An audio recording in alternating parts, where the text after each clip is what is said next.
First things first, how are you? I'm good. No complaints. I'm really good. How did the show go today? Good. Killer.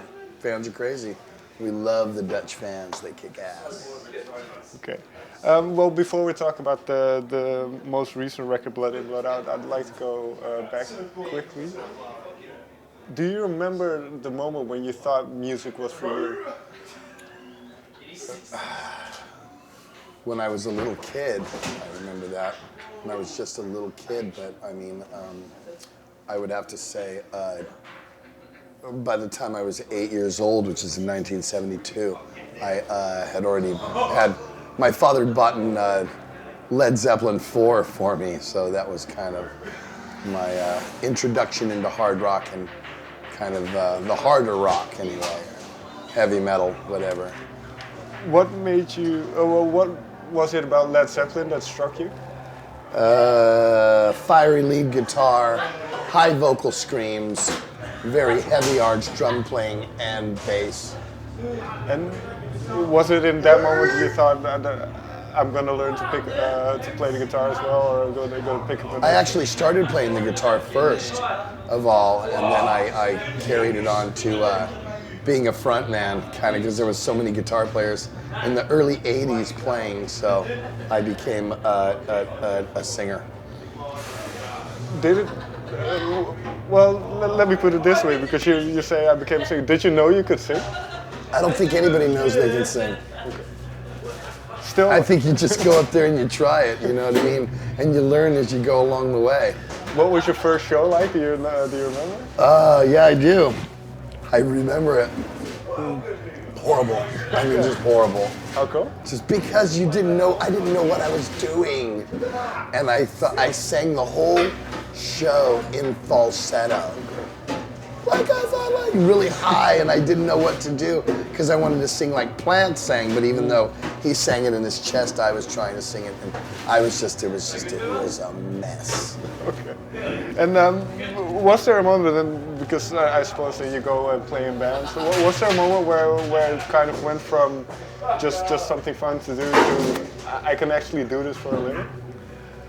You don't even look at it like that. You just keep looking as you're getting more popular and you're getting bigger and you're getting bigger and you're getting bigger and your band that you're playing in is getting more popular and you as an entity are getting more popular.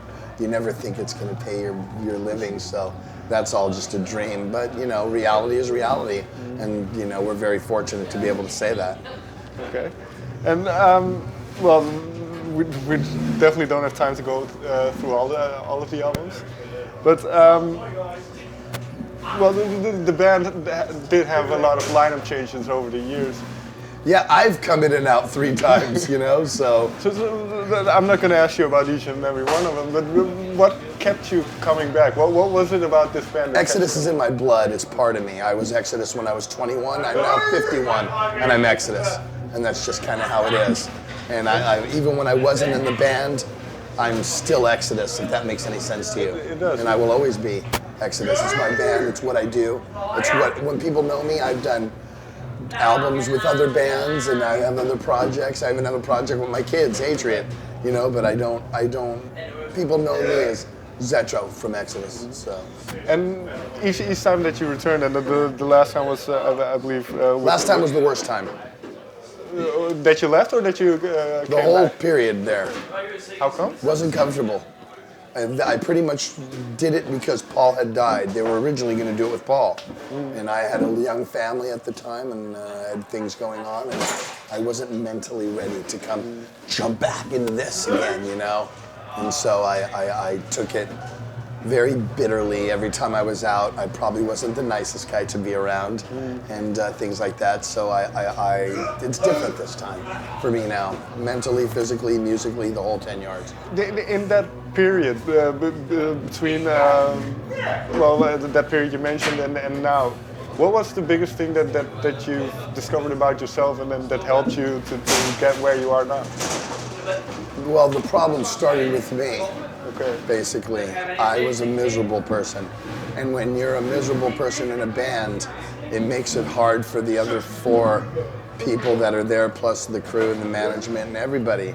So I had a lot to do with being the the element, the pain in the ass. Right. I was demanding, and so I changed a lot about myself. I started with myself, and then from there on, became a better person through that. So I'm sure if you were to interview the others and ask him how is he now compared to before, they'd be like, night and day. He's so much fun now to be around and happy and in a good mood and ready to do this. To whereas I was like, just pay me and I'll do it. You know what I mean? It's like, whereas that's really not the drive at all anymore. You know what I mean? Because that's one of the things what I was getting at. Because you did have a lot of lineup changes in the band, there was this certain drive that kept the band going. So is that for you? Is that what you just mentioned? I think Exodus is bigger than any single member, the band itself. So you can't put yourself saying, well, the band will never be successful because I'm not in the band anymore.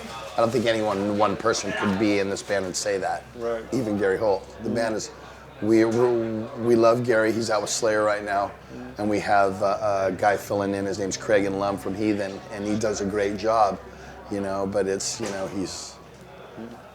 he's not Exodus. It's his, Gary is Exodus, But while he's not here, we still carry on and we play live. And if you close your eyes, you can't tell the difference, Right. And then, quickly going back to when you returned, when you come back after being out of the band, once you've reconciled everything with everybody, and you go into the production process and creating new music, is it like old when you come back? Well, this time, I didn't have any time. Actually, today is the year anniversary that the world knew that I was returning to Exodus. Okay. Everybody knew on June 6th, 2014 that I was returning to Exodus. And so when I came back, all of the music for the record was already written. It had already been done before. So I just had to come in and learn it and sing it. But you did sing it, right? Yes. Yeah, I'm on the new album. Yeah. Was that a strange process then for you, not having... This is what I do. Okay. It's what I do. I sing. I can learn it. It's not that big of a deal. I can make it totally happen. You know what I mean? I'm the man. It's when it comes to that shit. You know what I mean? I don't sweat it. I come in with full confidence. And I've been in Exodus for 5 other records. This is record number 6 after 28 years. 28 years being in Exodus. I know how to be in Exodus. Right. I know how to do it. Do you need to make a connection in your own mind to the songs that you sing then, or is it just... I think as soon as I read them and I'm learning them, I'm feeling them, that's how I do it. I have this learning process that makes me memorize it as well as feel it, and so I only had 3 days from the point that like June 6th, June 9th, I had to start recording Blood In, Blood Out, the vocals for it. So I didn't have any time. I had 3 days to learn it. And so I had to do it in pieces. I did like 2 songs a day for 17 days and came back and fixed stuff, and we did it, and that was it. And there you go. It was all done after that. Is there one, because you weren't part of the process of creating, Body Harvest was the only one I wrote. Oh, but okay, let's talk about Body Harvest then. What was the spark for that song?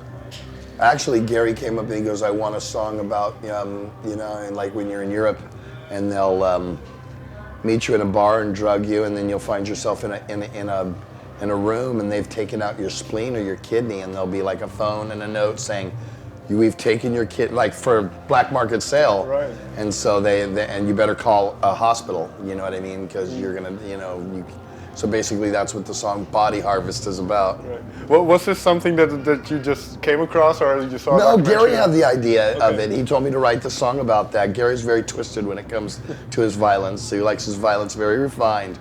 So. And how did you approach it then? If he says, well, I have this... I know what he wants. I've been here for 30 years. So I know he's like, from Toxic Waltz to, Impact is Imminent to, Pleasures of the Flesh. I know what he wants. Fair enough. I know what he's looking for.